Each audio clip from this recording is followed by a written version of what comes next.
notion that God does not listen to the prayers of those who wage war, I assume here that he is talking about unjust war, because otherwise it makes no sense. As you all know, there has been significant controversy surrounding Pope Leo's statement that the prayers of those who wage war will not be answered. But the bigger controversy has actually been the way Bishop Barron explained it on Ben Shapiro's show, which has sparked a huge wave of speculation, criticism, and frustration across social media, especially on X. So before we get into all the arguments and counter-arguments that have come out of this, let's first listen carefully to what Pope Leo actually said. At the Vatican, Pope Leo XIV also took time on Palm Sunday to address the conflict with Iran and to admonish those who wage war. Fratelli, sorelle. Brothers and sisters, this is our God, Jesus, King of peace, who rejects war, whom no one can use to justify war. He does not listen to the prayers of those who wage war, but rejects them, saying, "Even though you make many prayers, I will not listen. Your hands are full of blood." Le vostre mani grondano sangue.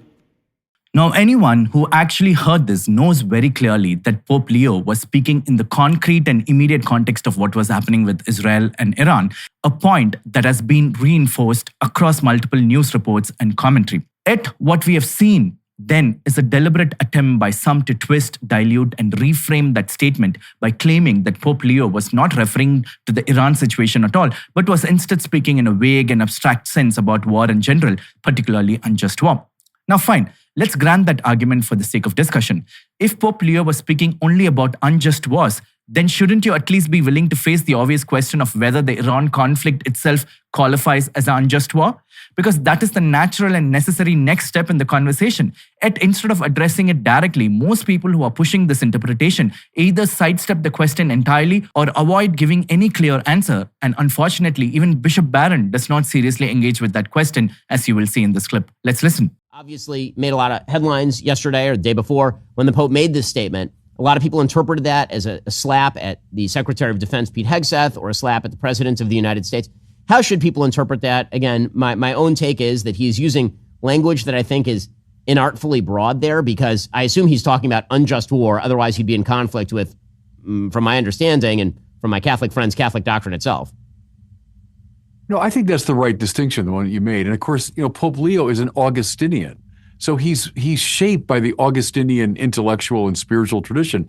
And it was Augustine, as you suggest, who was the first major figure in Christianity to give us a just war theory.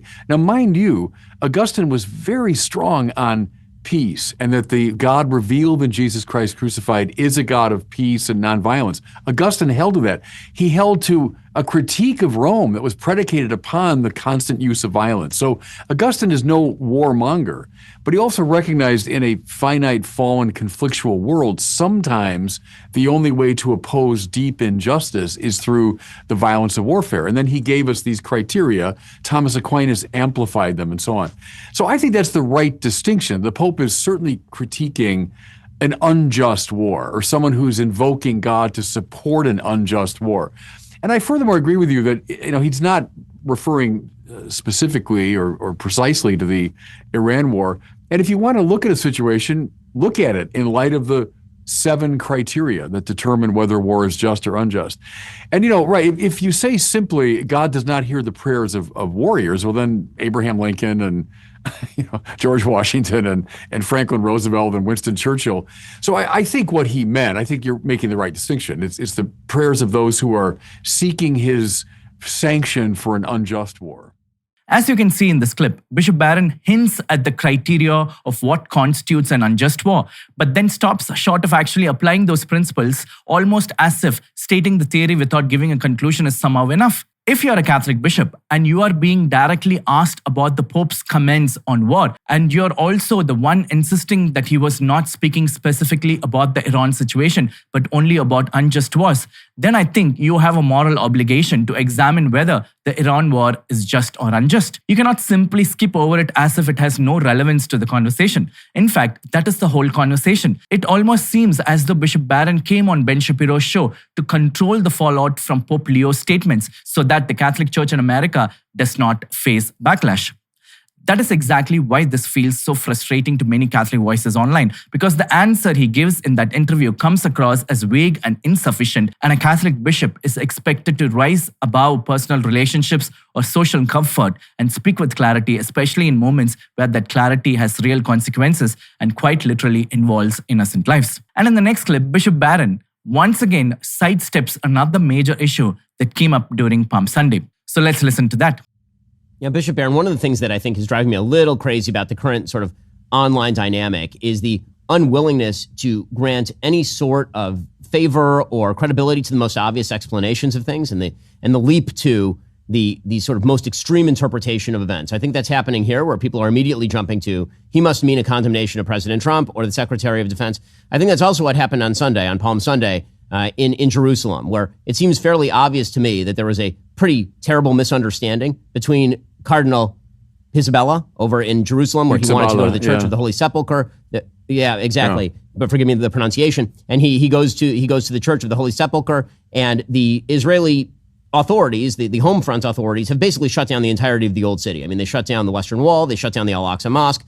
That is because they have rules there that basically, in the middle of missile attacks, if you have a site that is, in fact, not protected from missile assault, and it is not within walking distance or quick access to what's called a mamad in Hebrew, or a safe room, or a bomb shelter. And again, the Old City, you've been there, I've been there. It is a warren. I mean, all the streets are extremely narrow, and so you can't get emergency vehicles in there. And so that is why there have been significant restrictions on not only large-scale gatherings, but even small religious services in kind of historic sites that are not protected. My guess is what happened is that there was an Israeli police officer stationed outside the church, and the cardinal showed up, and he said, I want to go in and perform mass.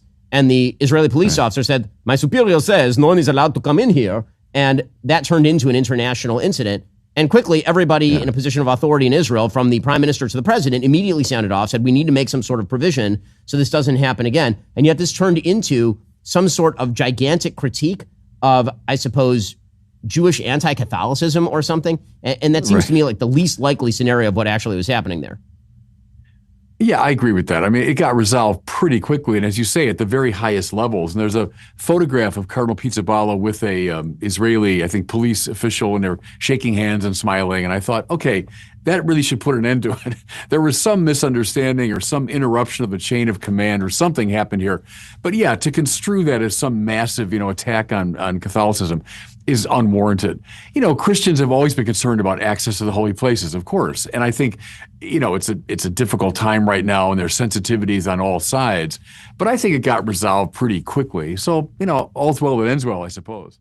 Once again, you see Bishop Barron being overly diplomatic, but not actually stepping forward to defend a Catholic cardinal who was prevented from celebrating Mass on Palm Sunday at one of the holiest sites in Christianity. And that is not something minor that can simply be brushed aside, because if this were truly just a misunderstanding between the Israeli authorities and the cardinal, then you would expect the same kind of misunderstanding to occur with rabbis and Israeli officials as well. And synagogues would also have been shut down for security reasons. But that did not happen, as no synagogue was closed, which raises a serious question about whether this was really a misunderstanding at all, or something more targeted toward the Catholic Church by the Israeli government. Now, speaking honestly, I'm someone who has admired Bishop Barron's work for over a decade, and I personally owe my ministry to him. Having said that, in recent times, Bishop Barron has ventured a little into the political arena, which carries serious risks, because no matter what he says, there will inevitably be backlash, since politics is deeply polarizing, and it often feels like walking a tightrope where even the slightest step in either direction invites criticism. While I have rarely found myself disagreeing with him in the past, his increasing involvement in political spaces, including his connection to initiatives under the administration of Donald Trump and his public interactions with Ben Shapiro, may not ultimately serve his broader ministry well, because once people begin to view him primarily through a political lens rather than a pastoral or a theological one, there is a real risk that he could alienate a significant portion of his audience and gradually lose the very admirers who were drawn to the clarity and universality of his message in the first place. As St. Catherine of Siena said, "Speak the truth in million voices. It is silence that kills." I hope this video is helpful. Let me know your thoughts in the comment section. God bless you.